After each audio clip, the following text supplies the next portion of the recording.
ഈശോ മിശിഹായിൽ ഏറ്റവും സ്നേഹം നിറഞ്ഞ മാതാപിതാക്കന്മാരെ, സഹോദരി സഹോദരന്മാരെ, വാത്സല്യമുള്ള കുഞ്ഞുങ്ങളെ, സഭ ഇന്ന് മിഷൻ ഞായറായിട്ട് ആചരിക്കുകയാണ്. ഈ നല്ല ദിവസത്തിൻ്റെ മംഗളങ്ങൾ സ്നേഹപൂർവം എല്ലാവർക്കും നേരുന്നു. കാരണം നമ്മളെല്ലാവരും സ്വഭാവത്താലെ മാമോദിസ എന്ന കുദാശ സ്വീകരിച്ചത് കൊണ്ട് തന്നെ നമ്മളെല്ലാം മിഷണറിമാരാണ്. ഈ ലോകത്തിൽ ഈശോയെ പ്രഘോഷിക്കുവാനായിട്ടുള്ള ദൗത്യവും വരവും ലഭിച്ചവരാണ് നമ്മളെല്ലാം. അതുകൊണ്ട് ഈ മിഷൻ ഞായർ നമുക്ക് ഏറ്റവും സമുചിതമായിട്ട് ഓർക്കാനായിട്ടെന്ന് പരിശ്രമിക്കാം. ഈ മിഷൻ ഞായറിൽ ഈ വർഷത്തെ ചിന്തയായിട്ട് പാപ്പ നമുക്ക് നൽകിയിരിക്കുന്നത് എല്ലാ ജനതകൾക്കുമിടയിൽ പ്രത്യാശയുടെ മിഷണറിമാരായിട്ട് മാറുക എന്നുള്ളതാണ്. പ്രത്യാശയുടെ മിഷണറിമാരായിട്ട് മാറുക. നമ്മൾ ജീവിക്കുന്ന ലോകത്തിൻ്റെ പ്രത്യേകത എന്താണ്? പ്രത്യാശ നഷ്ടപ്പെട്ടു പോയ ഒരു ലോകത്തിലാണ് നമ്മൾ ഇന്ന് ജീവിക്കുക. അതുകൊണ്ട് തന്നെയാണ് പാപ്പ പറയുന്നത് പ്രത്യാശയുടെ ഒരനുഭവത്തിലേക്ക് നമ്മളൊക്കെ കടന്നു വരണം. എന്താണ് ക്രിസ്തുവിൽ ആശ്രയം വയ്ക്കുന്നവന്റെ പ്രത്യാശ? ജീവിതത്തിൽ സുഭിക്ഷതകൾ നൽകാമെന്നുള്ളതല്ല അവന്റെ പ്രത്യാശ. സുരക്ഷിതത്വം നൽകാം എന്നുള്ളതാണ് അവന്റെ വാഗ്ദാനം. നമ്മളിന്ന് വായിച്ചു കേട്ടു, ഈശോ ശിഷ്യന്മാരെ അയക്കുകയാണ്. അവരോടവൻ പറയുന്നത് സുഭിക്ഷതയുടെ, സമൃദ്ധിയുടെ ഒരു ഓർമ്മപ്പെടുത്തലല്ല. നിങ്ങൾ യാത്രയ്ക്ക് പോകുമ്പോൾ ഒന്നും കരുതണ്ടെന്നൊക്കെയാണ് പറയുന്നത്. രണ്ടുടുപ്പ് മുതലും വേണ്ട, കയ്യിൽ സഞ്ചി വേണ്ട, കരുതാതെ പോവുക. കാരണം കർത്താവാണ് നിന്നെ കാക്കുന്നത്.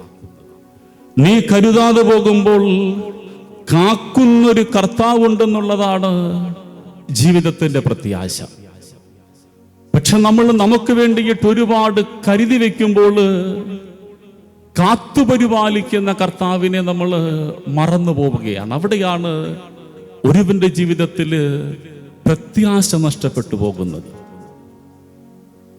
ദൈവം പഴയ നിയമത്തിൽ തൻ്റെ ജനത്തെ കാനാൻ ദേശത്തേക്ക് നയിക്കുന്നുണ്ട്. ഈ കാനാനിലേക്കുള്ള യാത്ര എന്ന് പറയുന്നതിൽ മരുഭൂമിയിലൂടെ കടന്നു പോകണം. ചെങ്കടല് കടന്നു വേണം പോകുവാനായിട്ട്. കടന്നു പോകുന്ന ദേശത്തിലെ ജനതകളിൽ നിന്നുണ്ടാകുന്ന അതിക്രമങ്ങൾ സഹിച്ചു വേണം കടന്നു പോകാനായിട്ട്. ഇങ്ങനെയൊരു യാത്രയ്ക്കൊടുവിലാണ് ഒരാൾ കാനാൻ ദേശം എന്ന മനോഹരമായിടത്തിലേക്ക് എത്തുന്നത്. കാനാൻ എന്ന പ്രത്യാശയുടെ നാട്ടിലേക്ക് നടന്നു പോകുമ്പോൾ അനിവാര്യമായൊരു ജീവിതത്തിൻ്റെ ഓർമ്മപ്പെടുത്തലുണ്ട്. കടന്നു പോകേണ്ട കുറെ സങ്കടങ്ങളൊക്കെ. ശിഷ്യന്മാരെ വിളിക്കുമ്പോഴും ഈശോ കൊടുക്കുന്ന ഒരൊറ്റുറപ്പ് ഇതാണ്: ലോകം നിങ്ങളെ വെറുക്കും. ഈ ഭൂമിയിൽ ഈശോ എന്ന നേതാവിനും മാത്രമാണ് അണികളെ വിളിച്ചപ്പോൾ ഇങ്ങനെ ഒരു വാഗ്ദാനം കൊടുക്കാൻ പറ്റിയത്. ബാക്കി നേതാക്കന്മാരൊക്കെ വിളിക്കുമ്പോൾ എന്താ പറയുന്നത്? എൻ്റെ കൂടെ കൂടിയാൽ സ്ഥാനമാനങ്ങളും അധികാരങ്ങളും സമ്പത്തും സമൃദ്ധിയൊക്കെ തരാം. ഈശോ വിളിച്ചപ്പോൾ ഒറ്റ വാഗ്ദാനം കൊടുത്തു: ലോകം നിങ്ങളെ വെറുക്കും. ധൈര്യമുണ്ടെങ്കിൽ കുരിശമെടുത്തുകൊണ്ട് എൻ്റെ പിന്നാലെ കൂടെ നടന്നു പോന്നാൽ മതി. ഇതാണ് ക്രിസ്തുവെന്ന രക്ഷകന്റെ, വിമോചകന്റെ വിളിയുടെ ഉൾവിളി എന്ന് പറയുന്നത്. അവന് വാഗ്ദാനങ്ങളൊന്നുമില്ല. ഒറ്റ വാഗ്ദാനം, ഒറ്റുറപ്പം മാത്രമേ ഉള്ളൂ: കുരിശെടുത്തുകൊണ്ട് എൻ്റെ പിന്നാലെ വരണം. ലോകം നിങ്ങളെ വെറുക്കും. ഈ വെറുപ്പിന്റെ ലോകത്തിലൂടെ കടന്നു പോകാനുള്ള വിളിയാണ് അടിസ്ഥാനപരമായിട്ടൊരു ക്രൈസ്തവന്റെ നിയോഗമെന്ന് പറയും. നമ്മുടെയൊക്കെ ശിരോലിഖിതം അതാണ്, തലയിൽ വരയ്ക്കപ്പെട്ട വരയതാണ്. മറന്നു പോകരുത്. ഈ ഭൂമിയിലൂടെ കടന്നു പോകുമ്പോൾ അതേതൊക്കെ കാരണങ്ങൾക്ക് പേരിലാകാം, അല്ലെങ്കിൽ ചുറ്റുപാടുമുള്ള മനുഷ്യർ കാരണങ്ങൾ കണ്ടെത്തിക്കൊണ്ടിരിക്കും വേട്ടയാടാനായിട്ട്, അവിടെ വെറുക്കപ്പെടുവാനായിട്ടും.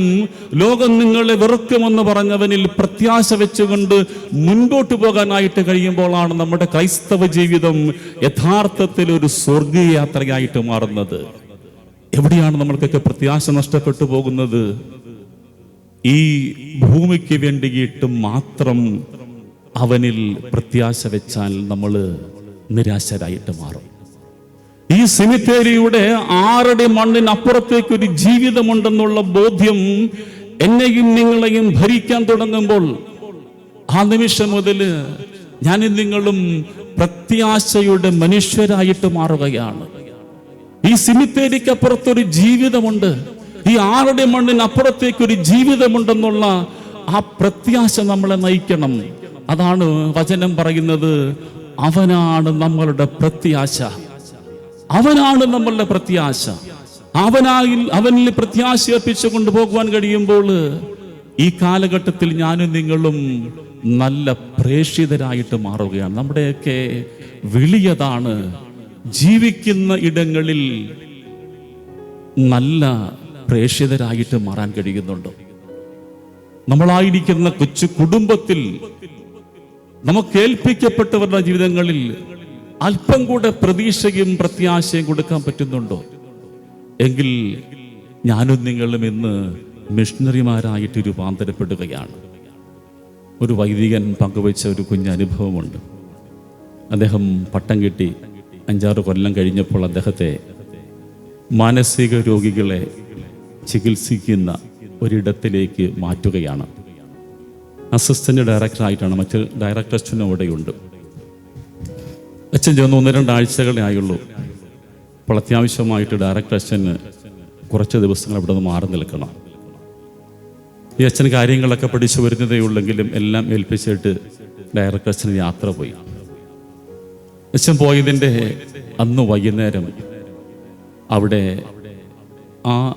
ആ മാനസികാരോഗ്യത്തിലുള്ള ഒരാൾ, ഒരു 30 വയസ്സ് പ്രായമേ ഉള്ളൂ, മിടുക്കനാണ്, പഠിച്ച് അറിവ് കൂടി അല്പം അറിവുകേടായതുപോലെയാണ്.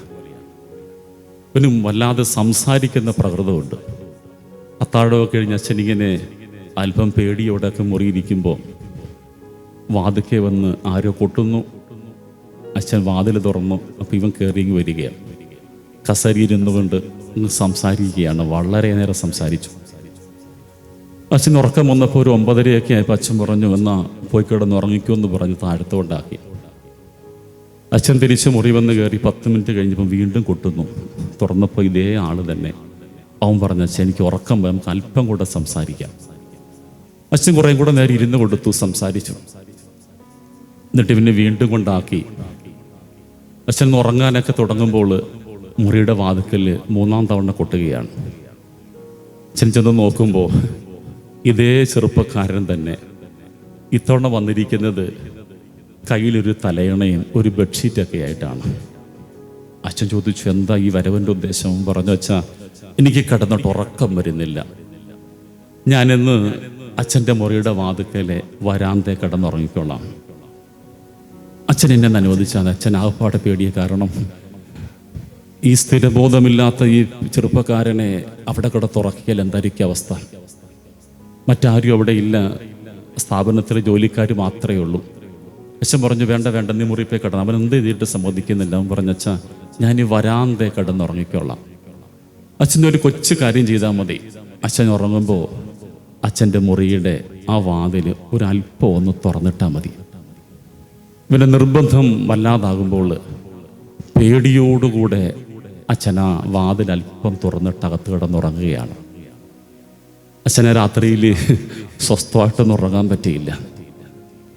അച്ഛൻ രാവിലെ എഴുന്നേറ്റ് അടുത്തൊരു കോൺവെൻറ്റിൽ കുർബാനയ്ക്ക് പോകണം.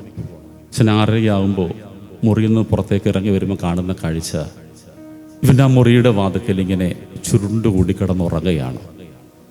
അച്ഛൻ അവനെ വിളിച്ചില്ല. കുർബാനയ്ക്ക് പോയി താഴെ ചെന്ന് സ്റ്റാഫിനോട് പറഞ്ഞു, അവനവിടെ കിടന്നുറങ്ങുന്നുണ്ട്, ശല്യപ്പെടുത്തണ്ട എന്ന് പറഞ്ഞു. അച്ഛൻ കുർബാന കഴിഞ്ഞ് ഒരു 7:45 തിരിച്ചു വരുമ്പോഴും ഇവൻ അവിടെ കിടന്നുറങ്ങുകയാണ്. അച്ഛന് പേടിയായി. ഓടിച്ചെന്ന് കുട്ടി വിളിച്ചു എഴുന്നേക്കാൻ പറഞ്ഞു. എഴുന്നേറ്റ് വരുന്ന ഇവൻ പുതപ്പൊക്കെ മാറ്റി വളരെ സന്തോഷത്തോടെ ചിരിച്ചുകൊണ്ടിങ്ങനെ കൈയൊക്കെ വിരിച്ചു പിടിച്ച് പറയുന്നുണ്ട്, എൻ്റെ അച്ഛൻ ഇന്നലെ സുഖമായിട്ട് ഉറങ്ങി. അച്ഛൻ ആ വാതിൽ തുറന്നിട്ടുണ്ടെന്നൊരു ഓർമ്മ അതെന്നെ സ്വസ്ഥമായിട്ടുറക്കി. ഒരാൾ തനിക്ക് വേണ്ടി വാതിൽ തുറന്നിട്ടിരിക്കുന്നൊരു ഓർമ്മ ബുദ്ധിയിൽ വൈകല്യം വന്നൊരാൾക്ക് സ്വസ്ഥമായി ഉറങ്ങാനിടയായി. ഇതാണ് പ്രത്യാശ. നമുക്ക് സാധിക്കട്ടെ ഈ മിഷൻ ഞായറിൽ നമുക്ക് സാധിക്കട്ടെ മറ്റൊരാളുടെ ജീവിതത്തിൽ തുറന്നിട്ട ഹൃദയത്തിൽ, തുറന്നിട്ട മനസ്സിൻ്റെ ഓർമ്മകളിൽ മറ്റുള്ളവർ അല്പം കൂടെ ശാന്തമായിട്ട് ജീവിക്കുമ്പോൾ ഈ ദിനം നമുക്ക് അനുഗ്രഹീതമാകും.